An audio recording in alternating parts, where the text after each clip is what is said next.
நான் எடுத்திருக்கேன்.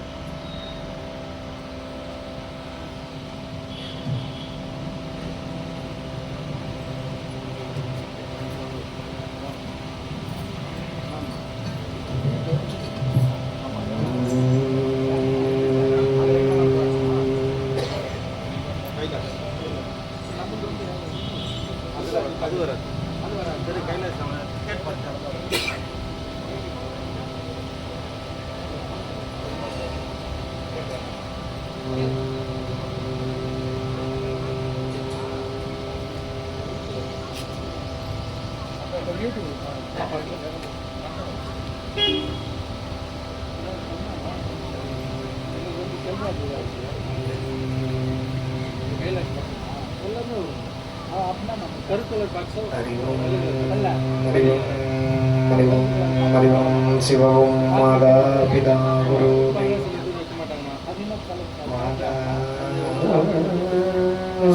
பிதா குரு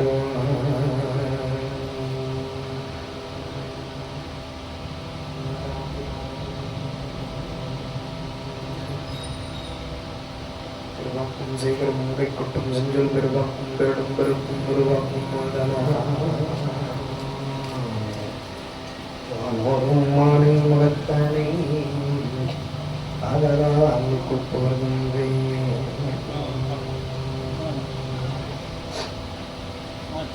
நீடாழி உலகத்து மறையினாலுட ஐந்தென்ற நிலை நிற்கவே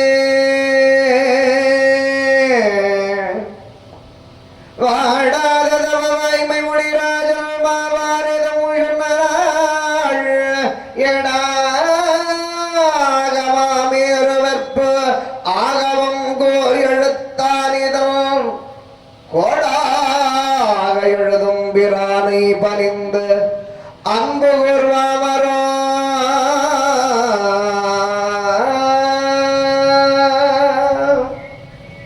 வானுலகு மண்ணுலகு வாழ மறை வாழ வன்மை தரு செய்ய தமிழ் பார்மிசை விளங்க ஞானமரைந்து கரம் மூன்று விழினாள் வாய் ஆனை முகத்தானை பரவி அஞ்சலி செய்கிற்பார்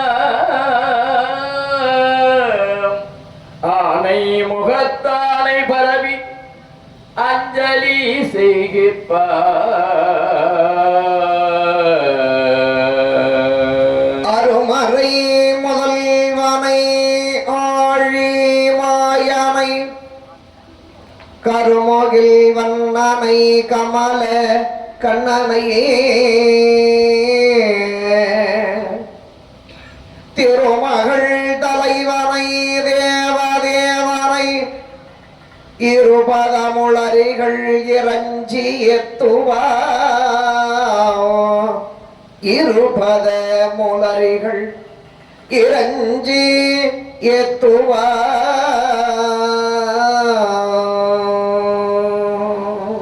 நாதிய பொருள் கைகூடும் ஞானமும் புகழும் உண்டா பீடியல் வழியதாக்கும் வேரியல் கமலை நோக்கும் நீடிய அரக்கர் சேனை நீருபட்டு அழிய வாகை சூடிய சிலை ராமன் தோள்வழி கூறுவார்க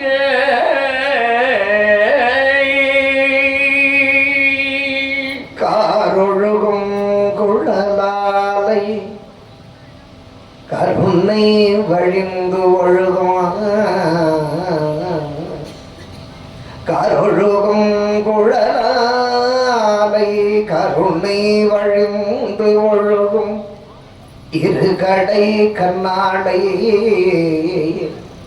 மோரல் இள நில ஒழுகும் அழகொழுகும் தொழுகொழுகும் முகத்தினாளை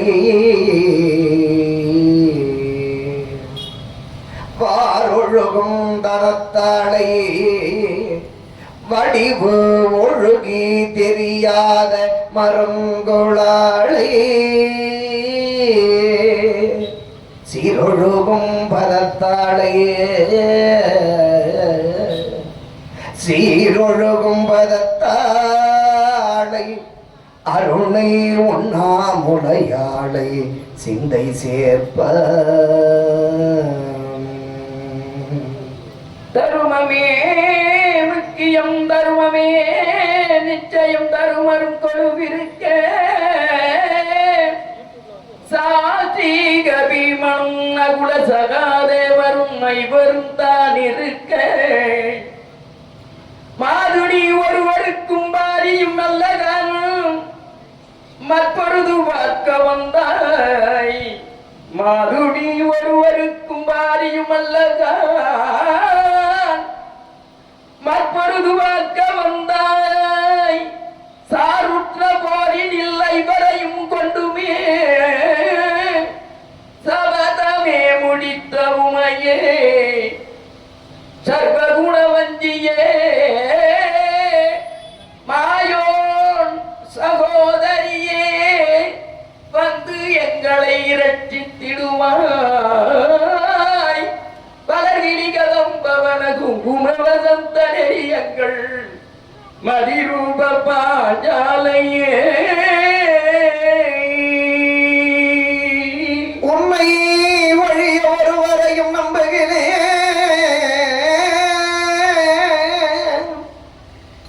உண்மை ஒழிய ஒருவரையும் நம்புகிறேன் பின்னை ஒருவரை யான் பின் செல்லேன் வேலப்பா பன்னிருகை கோலப்பா தானோர் கொடிய வினை தீர்த்தருளும் வேலப்பா செந்தில் வாழ்வே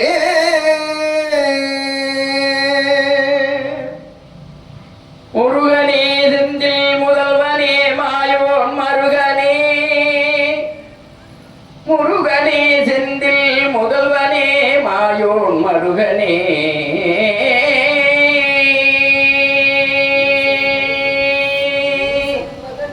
ஈதன் மகனே நின்னுடைய தந்தை கால் என்றும் மறவே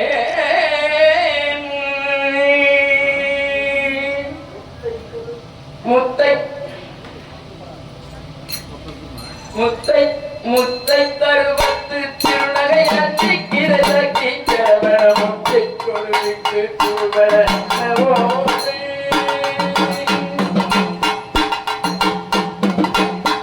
முத்தை தருவத்து திருநகை அச்சிக்கிற சக்தி சரவண முத்தை கொடுவிட்டு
Parvati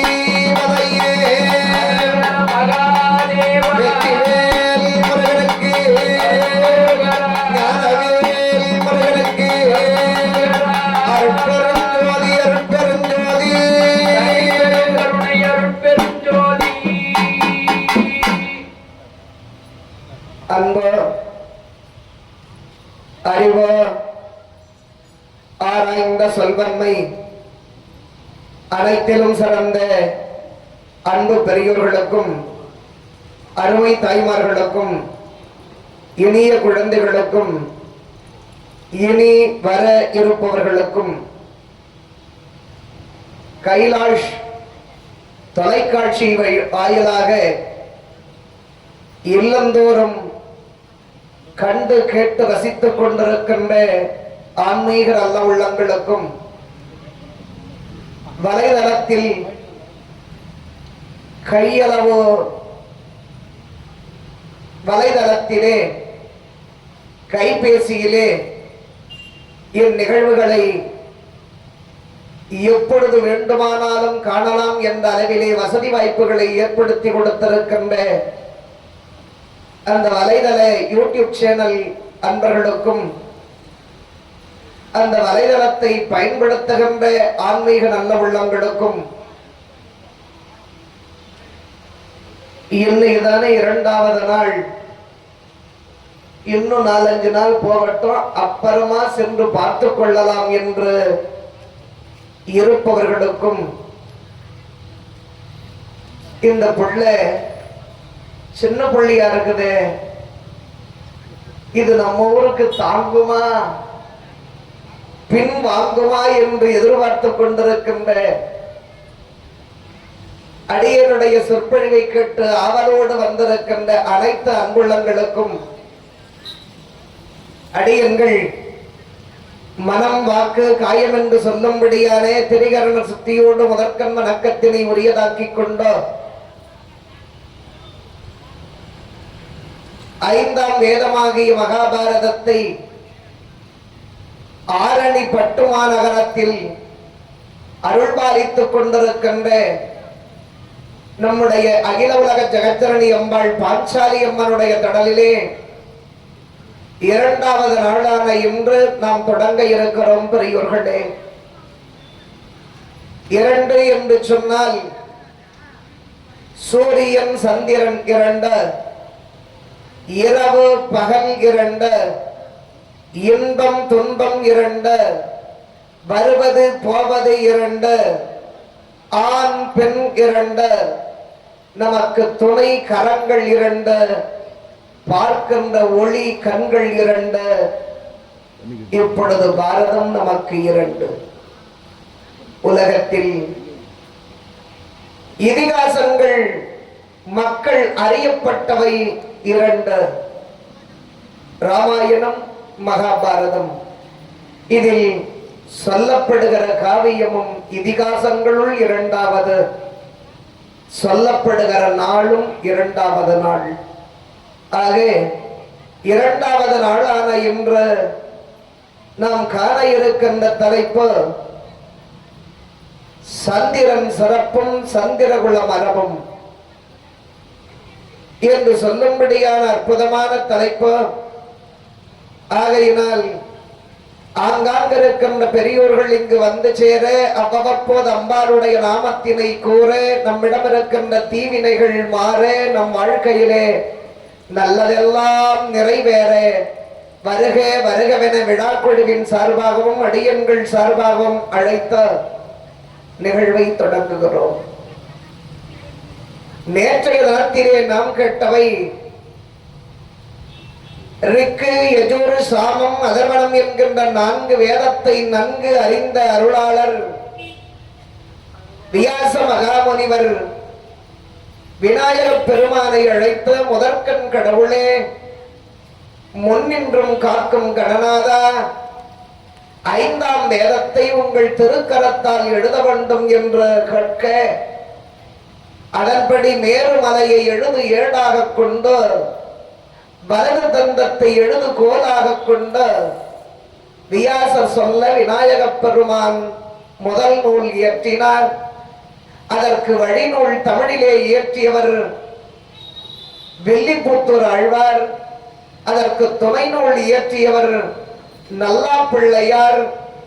ஆக பாரதம் இப்படி எழுதப்பட்டிருக்க எங்கே அரங்கேறியது என்று நாம் சிந்தித்துக் கொண்டிருந்தோம். உதங்க மகாமுனிவர் பைரவ முனிவரிடத்தில் பாடம் கேட்டு குரு காணிக்கையாக பௌடியந்த மகாராஜா மனைவி காதிலே இருந்த குண்டலத்தை காணிக்கை கொண்டு வந்து கொடுக்க செல்ல அந்த நாகரத்தின குண்டலத்தை வாங்கி வருகிற போது தக்கன் அபகரித்துக் கொண்டு செல்ல நாகலோகத்து பாம்பான அந்த தஷகன் இந்த நாகரத்தின குண்டலத்தை அபகரித்து போனதினால் மன உளைச்சலுக்கு ஆளாகியவர் பின்தொடர்ந்து சென்று நாகலோகத்திலே இருந்தது பெற்று வந்து குரு காணிக்கை கொடுத்தவர் நமக்கு இடையூறு செய்த பாம்புகளை கொன்றாக வேண்டும் பழிதிருக்க வேண்டும் என்பதாக ஜனமேஜய மகாராஜாவை நாடி யாகத்தை செய்வதற்கு தூண்டினார். மன்னனும் தன் தந்தை பரீட்சித்து மன்னன் மால காரணமான பாம்புகளை அழிக்க வேண்டும் என்பதாக யாகத்தை தொடங்கினான் என்ற அளவிலே நேற்றைய தினத்தில் முடித்தும் பெரியவர்களே. இதுவரையிலும் நேற்றைய வரலாறு. அதிலிருந்து அற்புதமான முறையிலே இன்று அம்பாளின் திருவருளையும் அடியேனுடைய அண்ணன் குருவருளையும் ஒருங்கே பெற்று உங்கள் முன்னே துவங்குகிறோம். ஸ்ரீமத் ராதாரமண கோவிந்த கோவிந்தா உயங்கவானவன் குலம் முழுதும் புனித மகத்தில் பொடியாக வியந்து புரியும் தனி வேள்வி விதிகள் அனைத்தும் விளம்புமென பயங்கொள் அரசும் மறையோரை வணங்கி கேட்ப மற்ற அவரும் இயங்கும் விதிகள் உள்ள எல்லாம் இறைவர்க்கு எடுத்து புகன்றாரே. அங்கிருக்கின்ற உலக மகாமுனிவர் உங்களுடைய தந்தையான பரீட்சித்து மன்னன் ஆளுவதற்கு காரணம் பாம்பா. நான் குரு காணிக்கை கொடுக்கின்ற அந்த தர்ம காரியத்தில் இடையூறு செய்தது பாம்பு. அதனால் அது உலகத்தில் வாழுவதே பிம்ப. அதனாலே அந்த பாம்புகள் அனைத்தையும் கொன்று குவித்து விடலாம், சர்ப்பயாகத்திற்கு துணையாக நிற்பாய் மன்னாய் என்றார். யாக கர்த்தாவாக யாகத்தை தொடங்க நான் வேள்வியை செய்து பாம்புகளை கொன்று முடிக்கிறேன் என்று சொல்ல இந்த வார்த்தையை கேட்டு மன்னன் ஆர்ப்பரித்து யாகத்திற்கு எழுந்தான். அதற்குரிய சமத்துக்களை ஒன்று சேர்த்த சர்ப்பயாகம் தொடங்குகிறார்கள். இந்த சர்ப்பயாகத்தை செய்ய முற்பட வேத முனிவர்களை திரட்டி அந்த உலங்க மகாமுனிவரோடு சேர்த்த அத்திராபுரத்தில் சர்ப்பயாகம் தொடங்கியது. உலகத்தில் இருக்கின்ற பாம்புகள் ஒட்டுமொத்தமாக வந்து வந்து ஒவ்வொன்றாக இந்த யாகத்திலே விழுந்து கொண்டிருக்கிறது. துடித்து துடித்து கருகி கருகி பாம்புகள் உயிர் இந்த யாகத்திலே போய்கொண்டிருப்பதை அந்த முனிவர்கள் கண்டு வேத மந்திரத்தை உச்சரித்துக் கொண்டிருக்க மன்னன் என் தகப்பனார் உயிர் மாறச் செய்த காரணமான பாம்புகளே உங்களை பழிதீர்க்கிறேன், உங்களை பழிதீர்க்கிறேன் என்று யாககர்த்தாவாக அமர்ந்து கொண்டிருக்கிறான். இந்நிலையில் எல்லா பாம்புகளும் வந்து வீழ வீழ யாகம் முற்று பெற்றுவிடும் என்ற நம்பிக்கையில் வேத மந்திரம் உச்சரிக்க உச்சரிக்க உலகத்தில் 8 நாகங்கள் ராஜநாகங்கள், அந்த 8 நாகங்கள் தவிர மற்ற எல்லா நாகங்களும் வந்து விழுந்து விட்டது.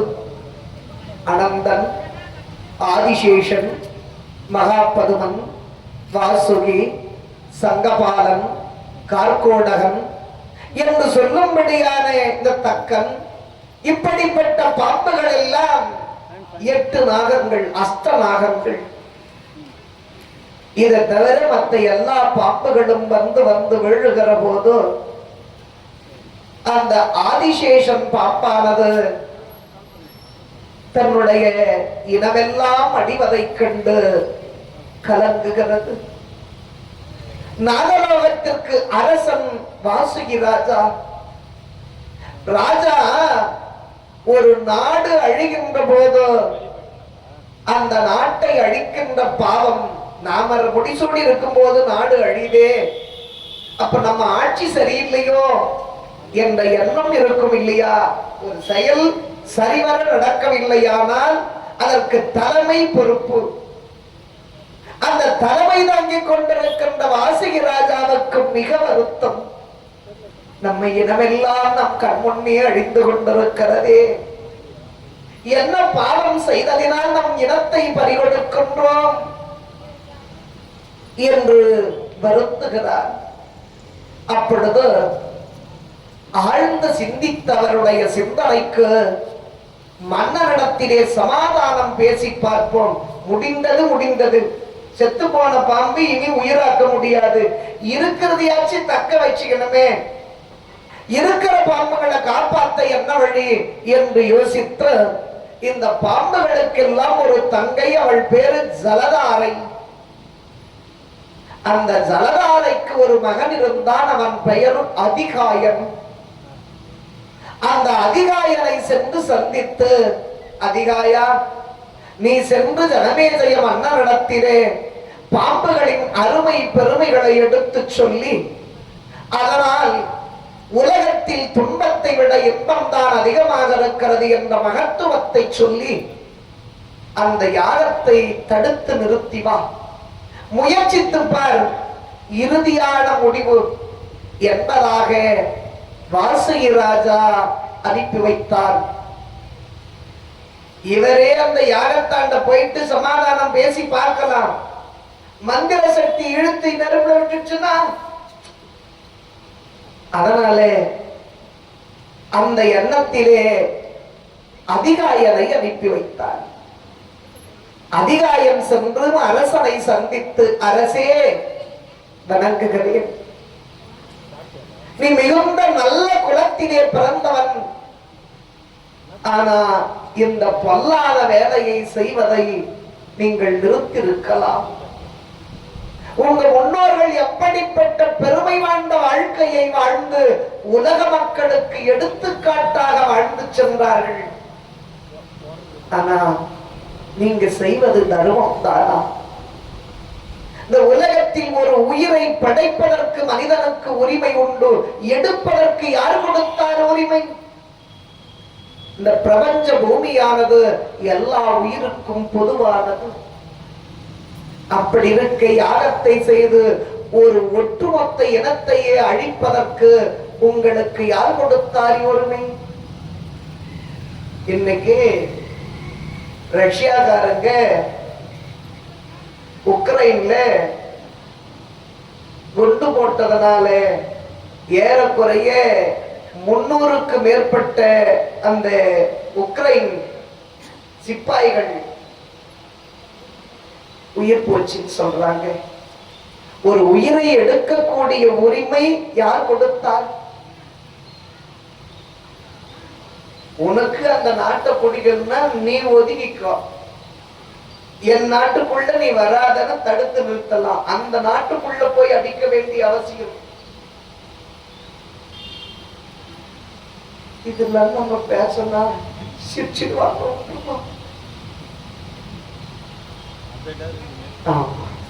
இந்த நிலையிலே அந்த பாம்புகள் ஒட்டுமொத்தத்தையும் அழிக்கக்கூடிய அளவிலே உங்களுக்கு எண்ணிய கெடுதல் செய்தது பாம்புகள். நீங்க யாகம் செய்யுங்க, நான் வேணான்னு சொல்லல. ஆனா சிவபெருமான் உடல் முழுவதும் அலங்கரித்துக் கொண்டிருப்பது பாம்பு. அதுக்கு ஆரம், மேலாபரணங்கள், தலைமையில இருக்கிறது எல்லாத்துக்கும் மாத்து ஏற்பாடு செஞ்சுட்டு நீ பாம்ப சாகதி. அடுத்து நாராயணன் திருப்பார்களிலே பள்ளி கொண்டிருக்கிறாரே, அது பாம்பாகிய பாயவி. பாம்பு மேல் தானே பார்க்கடல்ல படுத்துகிறார். 7.5 லட்சம் யோசனை அகல நிகழம் உடையது திருப்பார்கடல். 7.5 லட்சம். அதுல 4.5 லட்சம் யோசனை ஆதிசேஷன் பாம்பனை. ஆண்டவன் படுத்துகிறாரே ஒரு 1.5 லட்சம் யோசனை அகல நிகழத்துல படுத்துகிறாராம். அதுக்கு தண்ணியில மிதக்கிற வாட்டர் ப்ரூஃப் பாய் செஞ்சு கொடுத்துட்டு நீ பாம்பை சாகடி. மந்திரம் சொன்னா அந்த ஆதிசேஷன் பாம்பு செத்துரும் இல்ல, தண்ணியில மிதக்கிற மாதிரி பாம்பு பாயல் செஞ்சு கொடுத்துட்டு நீ பாம்பை சாகடி. சக்திக்கு சிறுவிரல் மோதிரத்தை கொடு. இந்த பூமியை ஆதிசேஷன் பாம்பு தாங்கி கொண்டிருக்கிறது. அதுக்கு தனியா பில்லர் போட்டு கொடு. இப்போ இதற்கெல்லாம் மாற்று ஏற்பாடு செய்துவிட்டு பாம்பை நீ சாகடிக்கலாம். பூமியை தாங்கிறதுக்கு எவ்வளவு பெரிய பில்லர் போட முடியும்? எவ்வளவு பெரிய கம்பி வச்சு எவ்வளவு சிமெண்ட் கொட்டினா தாங்கும்? அடுத்து சிவபெருமானுக்கு ஆபரணமாக எதையும் செய்து கொடுக்க முடியும் மாற்று ஏற்பாடு? பார்க்கடலில் மிதக்கின்ற பாயல் எப்படி செய்ய முடியும்? ஆக இதற்கு மாற்று ஏற்பாடு செய்ய முடியாது என்று யோசித்தவனான மன்னன் நாம் தவறு செய்கின்றோம். நாம் தவறு செய்கின்றோம். பாம்புகளால் ஏற்பட்ட துன்பத்தை விட உலகுக்கு நன்மைதான் அதிகம், இன்பம்தான் அதிகம். இது புரிந்து கொள்ளாமல் நாம் தான் பாம்புகளுக்கு இடையூறு செய்துவிட்டோம் என்பதாக மன்னன் தன் தவற்றை உணர்ந்த யாகத்தை நிறுத்தினான். யாகத்தை நிறுத்துகின்ற போது சொன்ன மந்திரம், தட்சகன் பாம்பு அப்பாவை கடிச்சுச்சு, அவன் நண்பா என்ன காப்பாத்து அப்படின்னு இந்திரன் கிட்ட போயிருக்கிறான். இந்த மந்திர சக்தி தட்சகனை கட்டி இழுத்துன்னு வருது. இவன் விடாத இந்திரனுடைய சிம்மாசனத்தை சுத்தி பிடிச்சுக்கிறான். அந்த சிம்மாசனத்தோட இந்திரனோட இழுத்துன்னு வருது பாம்பை.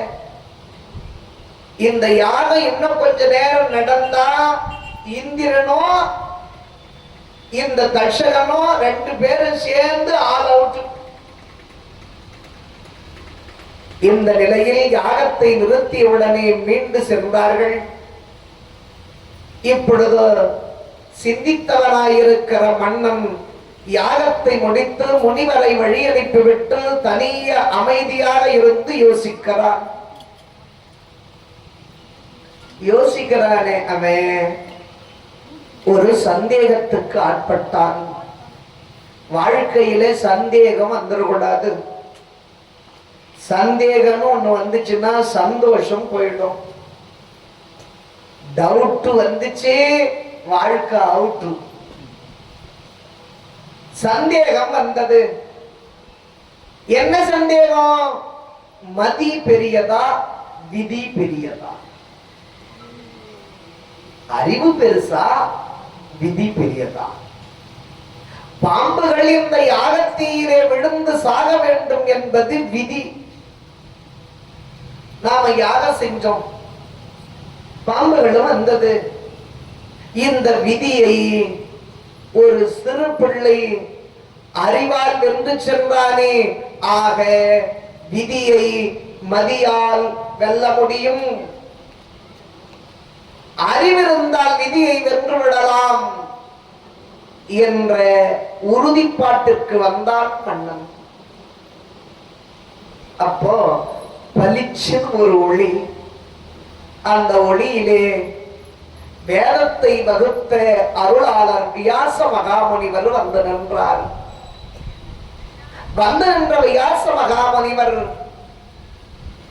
மன்னா ஜனமேஜயா, வாருங்கள் பாட்டனாரே, பணிகிறேன் ஐயா, உங்களை பார்ப்பதையே பெரும் பாக்கியமாக கருதுகிறேன், பாருங்கள். உன்னுடைய கருத்து மனவோட்டத்தை நான் அறிந்தேன். என்ன முடிவுக்கு வந்தாய்? அறிவு பெரிதென்ன முடிவு செய்தேன். விதியை மதியால் வெல்ல முடியும் என்பது என்னுடைய கருத்து. இல்லடா கண்ணே, விதிதான் பெரிது. வகுத்தான் வகுத்த வகையெல்லாம் கோடி தொகுத்தார்க்கும் துய்த்தல் அரிது. கோடி ரூபாய் கொடுத்தா கூட விதியை மாற்ற யாரால் முடியாது. எத்தனை கோடி ரூபாய் கொடுத்தா கூட விதியை மாற்ற முடியாது. எல்லோருக்கும் தலைமையிலே எழுத்தொன்று உண்டு. அந்த விதியை மாற்ற முடியாதப்பா. விதி வென்றே தீரும். இந்த நிலைக்கு வியாசர் சொல்ல, இல்ல தாத்தா, விதியை மதியால் வெல்ல முடியும். இதோ அதிகாயன் வந்தான், பாம்புகள் விதியை மாற்றி வாழச் செய்திருக்கிறானே, சான்று என்னிடத்தில் இருக்கிறதே, அறிவால் வெல்லலாம் என்ற அந்த உறுதிதான் என் மனதுக்குள் இருக்கிறது. குழந்தை, எத்தனை பேர் முயற்சித்தாலும் சரியே விதியை வெல்ல முடியாது. யோசியுங்கள். உங்களுடைய முன்னோர்கள் பாண்டவர்கள் என்று 5 பேர் இருந்தார்கள். துரியோதனாதிகள் 100 பேர் இருந்தார்கள். 5 பேர் சேர்ந்து 100 பேர் இருக்கின்ற சகோதரத்துவ பாசத்தினால் ஒற்றுமையாக இருக்கிற அந்த 100 பேர் அடிக்க முடியுமா? 5 பேர் 5 பேர் ஒண்ணு சேர்ந்து எவ்வளவு பலசாலினா இருக்கட்டும், 100 பேர் ஒன்னா சண்டை வரவனா அடிக்க முடியுமா? அச்சாம்பாரு, அதுதான்டா கண்ணு விதி. அடித்து வெற்றி பெற்றானே, அதுதான் விதி என்றார்.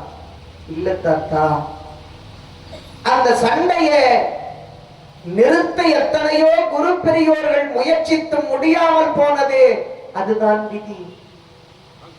அவனுங்க சண்டை போறதுக்கு காரணம் என்ன? கேவலம் இந்த பூமி, இந்த மண்ணுக்கு சண்டை போட்டு செத்துட்டாயா. இந்த மண்ணு கூட போகும்போது, உயிர் போகும்போது வாரி எடுத்து நான் போக முடியும். இந்த பூமி இருக்கிறதே எல்லாருக்கும் பொதுவானது. நீ அத்து போட்டு கல்லு போட்டு வச்சிருக்கலாமோ தவிர, அந்த மண்ணுக்கு உரிமையானவர்கள் நாம. நமக்கு உரிமையானது மண்ணு அல்ல. இங்கிருந்து வேற ஊர்ல கதை சொல்ல போகும்போது, சாமி பம்ப் செட்ல போய் குளிச்சிட்டு வரலாம் வாங்கன்னு என்ன கூட்டிட்டு போனாரு. இயற்கை சூழலோடு சேர்ந்து குளிக்கலாம் வாங்கன்னு கூட்டிட்டு போகும்போது நானும் அவங்க செட்டாண்ட போய் நின்னேன். அந்த கிணறு தோண்டி இருக்கிறாங்க, அங்க போய் நிறுத்திட்டு, சாமி அதோ தொலைவா ஒரு மரம் தெரியுது, அதுல இருந்து இதோ ஏரி கரைக்கிறது, இதுல இருந்து அதோ ஒரு பனைமரம் தெரியுது, அதுல இருந்து ஒட்டு மொத்தமும் நம்ம நிலம்தான். ஒட்டு மொத்தமும் நம்ம நிலம்தான். இப்ப இல்ல, என் தாத்தா வித்துட்டு போட்டான். தாத்தா வித்துட்டு நிலத்தை இன்னும் எடுத்து சொல்லிக்கிறவெல்லாம் ஊர்ல இருக்கிறாங்க. ஆனா இந்த நிலம் எடுத்துன்னு சொன்னா அது நம்மளை பார்த்து சிரிக்குமா? உங்க தாத்தா எடுத்துன்னா கிளப்பிட்டான், காலி ஆயிட்டான், நான் இங்க தங்குறேன். அதுக்கப்புறம் வந்த உங்க அப்பா எடுத்துன்னா அவனா ஆளகான, நான் இங்க தங்குறேன். இப்ப நீ சொல்ற, நீ மட்டும் இங்கே இருக்க போறியா? நீ போயிட்ட பிறகு உன் பேர வந்தாலும் நான் இங்கதான் இருப்பேன், நீங்க தாண்டா என்னை விட்டு விட்டு போறீங்க. அப்போ இந்த மண்ணுக்கு உரிமையானவர் நாமோ தவிர நமக்கு உரிமையானது மண் அல்ல. அது புரிந்து கொள்ளாமல் இந்த மண்ணுக்காக சண்டையிட்டு மாண்டிருக்கிறார்கள். இது ஒரு காரணமா? இந்த அற்ப காரணத்தை வைத்து 5 பேரு 100 பேர் அடிச்சானே, அதுதான் ஐயா விதி. அந்த விதியை மாற்ற எத்தனையோ குரு பெரியோர்கள் முயற்சித்தார்கள், முடியவில்லை என்றார் வியாசர். சும்மா இருந்தாத்தோ சும்மா இல்லையா? ஊரு சண்டை கண்ணு கழகா பார்த்து நின்றுட்டீங்க. துரியோதனம் அண்ணனிடத்திலே சென்று சண்டையை நிறுத்த முயற்சிக்கிறோம் என்று சொன்னீர்களே, யாருன்னா துரியோதனம் கிட்ட போய் அப்பா பாண்டவருக்கு நாடு கொடுத்துடு சொன்னவ யாரு? சண்டையை நிறுத்தணும்னா நாடு கொடுத்துருந்தா ஆயிட்டம் இல்லை. அப்ப துரியோதனம் கிட்ட போய் ஐயா பாண்டவருக்கு பாகத்தை கொடுத்துடலாம் சொன்னது யாரு? உயிரை விட மிச்சமாக நேசித்தான் சகுனியின் வாக்கை. கூட இருந்த மாமன் அப்பா போதையா ஆண்டு அனுபவிச்சது, நீ கொடுத்துரு பாண்டவருக்கு. அவங்க பாதி நாடு தானே கேட்டாங்க. கடைசியா பாண்டவர்கள் கேட்டது 5 வீடு, 15 செண்டு. 56 நாட்டுல 15 செண்டு எவ்வளவு போகும்? ஏரிக்கரை மேல போய் எப்பா குடிசை போட்டுக்கோ, குருபோஸ் வந்தா கட்டி கொடுத்துறோம்னு சொல்லி விட்டுருக்கலாம். உண்டா இல்லையா? அந்த 15 செண்டு இடம் கொடுக்காம கொடுத்துறியா அப்படின்னு சகுனி சொல்லி இருந்தா துரியோதனன் கேட்டிருப்பான். சொல்லல. சரி, உற்ற துணையாக உயிராக நட்பு பெருமையை நிலைநாட்ட இருந்தான் கர்ணன். தம்பி வேணாம்பா, நமக்கு இருக்கிறது போதும், ஏன் பிரச்சனை, நாம 2 பேரும் சந்தோஷமா இருக்கிறோம், அவங்க எப்படின்னா இருந்துட்டு போகட்டும் அப்படின்னு சொல்லி அண்ணன் கர்ணன் கூட இருந்தவன் சொல்லியிருந்தா கேட்டிருப்பான். ஏன் ஒட்டுமொத்த ராஜாக்களும் துரியோதன காலில் விழும்போது துரியோதன ஒருத்தன் காலில் விழுந்து கும்பிட்டான்னா அவன் கர்ணன் நண்பன் கர்ணன் சொல்லியிருந்தா கேட்டிருப்பான். சரி, அப்பா திருதராட்டிதன் விதராழ்வார் எத்தனையோ முறை பாண்டவர்கள் நல்லவர்கள் நாட்டை கொடுத்துரும் சொல்லி இருந்தாலும் அதை தழுவி திருதராட்டிதன் பெத்த அப்பா சொல்லி இருந்தா கேட்டிருப்பான். சித்தப்பா சொன்னத்தான் கேட்கல, பெத்தப்பா சொல்லி இருந்தா கேட்டிருப்பான். திருதராட்டிதே சொல்லல. சரி, அம்மா அம்மா காந்தாரி பாண்டவருக்கு நாடு கொடுத்துடலாம்பா சொல்லி இருந்தா கேட்டிருப்பான். சொல்லல. இதையெல்லாம் விட அம்மா சொன்னா கேட்காதவன், அப்பா சொன்னா கேட்காதவன், மாமா சொன்னா கேட்காதவன், தம்பி சொன்னா கேட்காதவன், நண்பன் சொன்னா கேட்காதவன், பெண்டாட்டி சொன்னா கேட்பான். ஆமா, மனைவி பேச்சு மந்திரம், மற்றதெல்லாம் தந்திரம். அதனால மனைவி பேச்சு கேட்கிற கொடுத்தனும் ரொம்ப நல்லா இருக்கும். நான் கேட்கிறேன், இவர் ரொம்ப நல்லா கேட்கிறாரு, நீங்களும் கேளுங்க. துரியோதனே மனைவி பானுமதி பக்கத்துல வந்து என்னங்க பங்காளி துரோகம் நமக்கு ஆகாதுங்க, அதனால பிரச்சனை வேணாம், நம்ம வாழ்க்கையை நாம வாழுவோம், அடுத்தவங்க வாழ்க்கைய அபகரித்து வாழ வேண்டாம், அவங்க வாழ்க்கை நமக்கு வேணாம், நம்ம வாழ்க்கையை நம்ம வாழுவோம், அவங்களுக்கு அவங்க நாட்டை கொடுத்துருங்க அப்படின்னு மனைவி சொல்லியிருந்தால் துரியோதனன் கேட்டிருப்பான். மனைவி பானுமதியும் சொல்லல. இப்படி துரியோதனன் பக்கத்தில் இருந்த யாருமே நாட்டை கொடுத்துன்னு சொல்லாத போது அவனை எப்படி தீயவன் என்று முடிவு செய்ய முடியும்? சமாதானம் படுத்தி நாங்க சண்டை வேணான்னு சொன்னோன்னு எப்படி சொல்ல முடியும்? அவங்ககிட்ட சொன்னது யாரு? ஊரு சண்டை கண்ணு கழகா பார்த்து நின்றுட்டு துரியோதனன் மேல தவறு இல்லை என்பதாக ஜனமேஜயன் பேசுகிறார். இந்த நிலையில் குழந்தை துரியோதனன் கிட்ட போய் யாரு சமாதானம் பேசுறது, யாரு நாட்டை கொடுத்துடும் கேட்டதுன்னு நீ கேட்கிறையா? உலகத்தை எல்லாம் படைத்தவனை படைத்தவன் நாராயணன், உலகை படைப்பவன் பிரம்மன், அவனை படைத்தவன் நாராயணன். அவன் போயிட்டு கண்ணனா வந்து துரியோதன கிட்ட கையேந்தி நின்னான். பாண்டவருக்கு பாகத்தை கொடுத்துடும் தூது போகும்போது நின்னானே, கையேந்தி நிற்கும் போது வந்திருப்பது கடவுள் என்று கூட அறியாது அந்த ஞானம் இல்லாத ஊனக்கண்ணை உடைய துரியோதனே சண்டை போட தயாராயிட்டான். ஐயா, கடவுளே சென்று சமாதானம் பேசினாலும் சரியே, விதியை மாற்ற முடியாது என்பதற்கு ஒரு சான்று இது. அதனாலே கடவுள் போய் சொல்லியே கேட்காத துரியோதனே விதியின் காரணமா சண்டை போட்டானோ தவிர இது அறிவில்லாத்தனம் அல்ல என்று வியாசர் சொன்னார். அதான் நீங்க 1000 உதாரணம் சொன்னாலும் என்னால ஏத்துக்க முடியாது.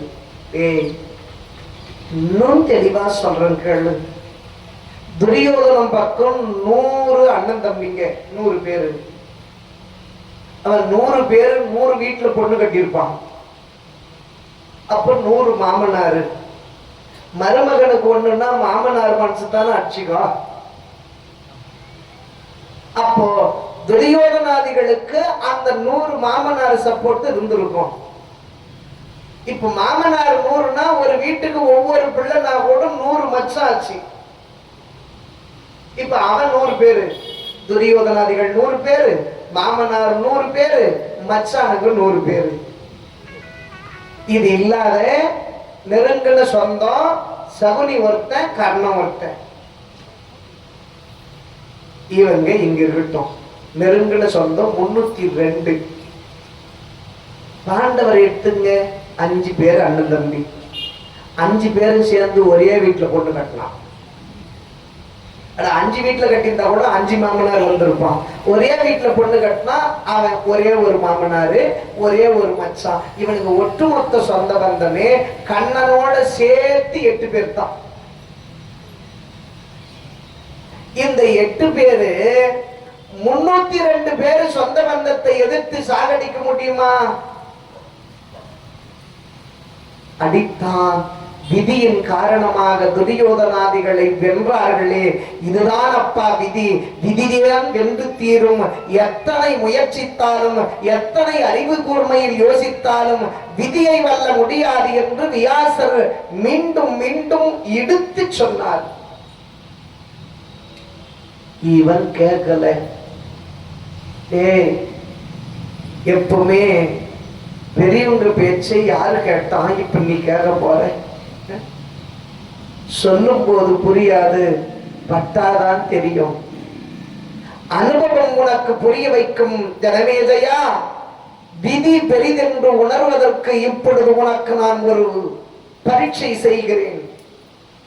உன் வாழ்க்கையில நடக்க போதிப்போ எதிர்காலத்தை எடுத்து சொல்லுகிறேன். உனக்கு பிரம்மஹத்தி தோஷம் பிடிக்க போதும்.